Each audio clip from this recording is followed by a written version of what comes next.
Ito yung ulam namin mamaya. Ayan o.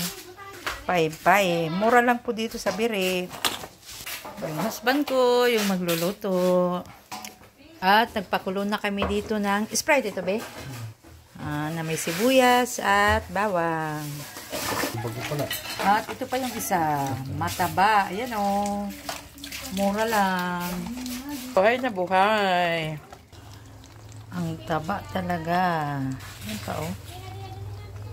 Nang kumulo na, ayan, inilagay na yung paypay. Paypay yung tawag sa amin dito. Ewan ko lang sa Tagalog. No, mapanay ko nga. At ayan, kinuha na namin sa kardero. Ito ay luto na. Ayan o. Pasarap na naman ang kain mamaya. At ito na yung lambay na ilagay na rin. Sprite din yung ginamit. Habang nagluluto, yung husband ko naman ay naghuhugas. Ako naman ay tamang video lang at pakit din sa tabi. Salamat, Dada, sa pag-asikaso.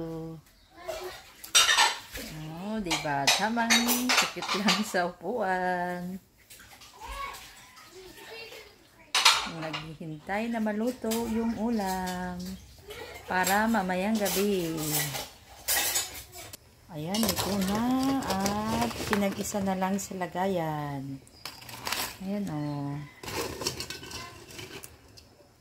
Ang bango talaga.